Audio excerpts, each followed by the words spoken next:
Right, John, it's combined 11 time. It's Man United against Aston Villa this weekend, or Villa versus Man United, I should say.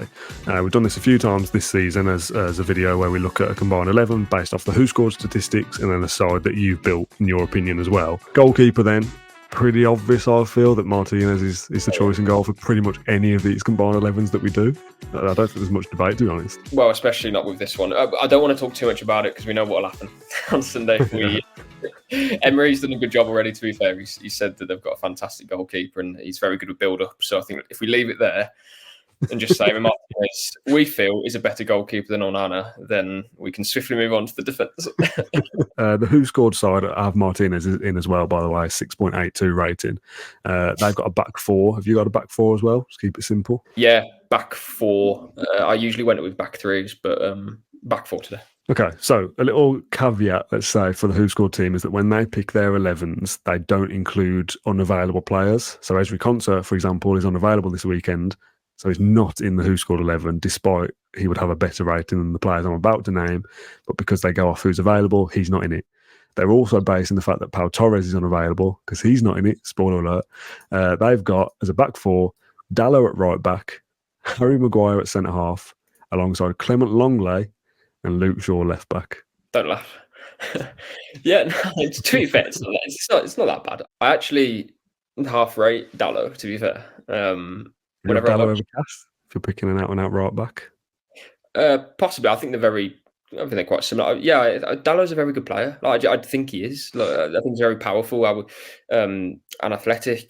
How he uses the ball is good. I just think he's a good player. I think when we do these 11s, it's difficult, and we'll go on to it, and I will probably have more Villa players than Man United players. In fact, I do. But in isolation, these United players are still top players that would cost a lot of money. Come from good clubs themselves. Like Dallo, when he was at Porto, he come through as one of the most exciting right backs in Europe. And while he might not fulfil his potential completely, I still think he's a very good player. Doesn't mean that Villa can't get at him because we're players ourselves, but it's not a case of they're not good enough. And Harry Maguire as well has had a bit of a renaissance this season as well. Wouldn't get in my combined 11, or doesn't get in my combined 11. But again, a player that can do certain things and potentially not others as well. But it's still as a defence, I don't think anyone would be picking three of that four, I don't think. Yeah, I think so. So the Who Scored team has unavailable players ruled out. The team you pick is not that. It's, if you're playing a cup final tomorrow and everyone's fit and available and on form, you're picking the best possible 11 there is. I assume your back four looks very different to the Who Scored one. Well, I've got Luke Shaw at left back. Right back, I went with Konsa, but to be honest, I thought about it when I mentioned it to you, but I just think as an out-and-out right back, a player who's going to defend, few are better than Wan-Bissaka in Europe, to be honest. So, yeah, I'm going to stick with Konsa because I'm going to kind of make the excuse of we'll play a back three and therefore Konsa will be more, useful there. So I've gone with Konsa right back. I've kind of upset the balance a little bit. I've gone with Lisandro Martinez and Pau Torres. So Martinez would play on the right, which sounds a bit, I don't know, I don't really like it. But yeah, you need Torres in your team to dominate the ball and all that stuff. Martinez as well is very good with build-up and keeping the ball and progressing it as well, to be fair.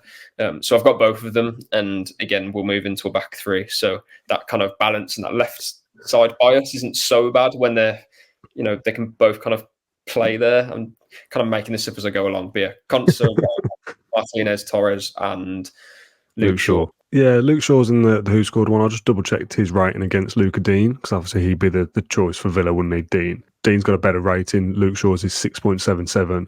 Luca Dean is 6.89 in the Premier League. So I was thinking, well, how is he not in the side? Who Scored thought he was unavailable this weekend. And obviously Emery's confirmed today that he's back. Luca Dean would now be available for the Who Scored team as well, which would make it an extra Villa player. But Luke Shaw is a fair pick. I don't think there's massive amounts of difference between Shaw and Dean, so I'll accept that. It's a three-man midfield for Who Scored.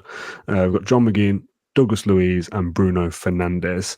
I really dislike Bruno Fernandes, but I think if I was picking a team, you'd have to put him in there just on his output alone. McGinn feels like a no-brainer, one of Villa's best midfielders, as does Douglas Luiz.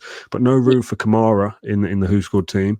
Would he make it into yours ahead of any of those? Yeah, he has, because we need a player like Kamara in this team, I think. But yeah, I went with Kamara and Louise sitting, and I may as well mention the next two as well, because it's kind of like the box midfield that Villa play. So I went with McGinn, and I had Fernandes in there again because, if it's difficult, but if you take away the kind of the dissent and the annoying things that he does on a pitch, and we could go harder than that, I'm sure. If this was Football Manager and he was just like a little disc on the pitch, he'd be one of the best players in the team because of his output, as you say, Dan, the chances he creates. So yeah, I think he has the most bookings for dissent. So if this blue card thing came into action, I think I've seen that this morning. At least 10-20 minutes every game. So yeah, I went with McGinn and Fernandes kind of bumped up, and Kamara and Louise holding. Yeah, that's fair. So the three players that make the Who Scored team make your team as well, but in just a slightly different setup. We've got a front three for the Who Scored team to complete a 4-3-3. We've got Leon Bailey on the right, the 6.93. Alejandro Garnacho on the left with a 6.77, and the striker should be beyond no doubt whatsoever to anybody is Ollie Watkins with a 7.32, who incidentally is the highest rated player across the entire 11. If we're going to say the league then. Yeah. No, it must be up there, to be fair. Yeah, 7.32 is pretty high. I went with just Bailey and Watkins, so Villa's front two, I presume. Okay. I think that's about fair. So in my team, I have three. Is it three United players, I think? Probably an argument for another one or two, I suppose. If you didn't have Conte right back, you could have Dalot as an out-and-out, or Wan-Bissaka even. We've got, and yes, they've got injuries, but I feel like our injuries will make a bigger impact because we have a smaller squad. I think it'll be a tight game, but if I'm going to pick 11, that is truthfully what I would go for. So I wouldn't swap our players out for those United alternatives. So. Yeah, me too. I think whenever we do these things, that's the kind of the summary we always come to, that we're picking kind of a Villa 11 first and then working out how many United players get into it. Whereas the reason we do the Who Scored segment is there isn't that bias there. They will just pick the best statistical players based off the last uninjured games, whatever it is. Well, and players that are actually unavailable aren't in. So it's a 6-5 split towards Villa in the Who Scored team, so much more even. But again, the Who Scored team is I don't want to say a sham, because they're doing us a favour by sending us all these details and stuff. But a Clement Longley, Harry Maguire defensive partnership in a back four is never ever going to be the peak of these sides, are they? When there's Conte and Torres and Martinez and whatnot. So yeah, no, still kind of fun experiment to have a look at another combined 11. We've always been heavy on Villa, but even the Who Scored team has generally got Villa as the favourite, if you like, in terms of more personnel. Yeah, and that's something we've not been able to do before this season. If we do this 2 years ago, there's 8 Man United players, not 8 Villa players. This is why this game at the weekend is such a 6-pointer, because if we win, it's like, oh yeah, it's 11 points between us. We've had a much better season, and we have. Yeah. But God, if we lose and it's 5 points, it is nothing. Genuinely, scary times, man. What I would say is our goal difference is a lot better, and when we finish this season, it should be still better. So you can make the case that it would be 12 points or 6 points. Again, 6 points that can change in the space of a week. If there's, well, not exactly 2 weeks, maybe. Right, John, thanks for your time for this combined 11 as always, and thanks to the guys at Who Score for sending me the graphic and all the little bits and pieces of information ahead of this recording. As always, get involved in the comments on YouTube with your combined 11. Let us know the split of how many United players and how many Villa players you would have in there. We're a Villa podcast. We're Villa fans. I assume most of us have a Villa bias towards there being 7 or 8 players. But if any neutrals stumble upon this as well, then I'll be keen to hear how you assess the two sides. We'll be back tomorrow with Inside Bodymore, our match preview show, looking ahead to a massive, massive game at the weekend. So stay subscribed to Claret and Blue, and we'll see you again very soon.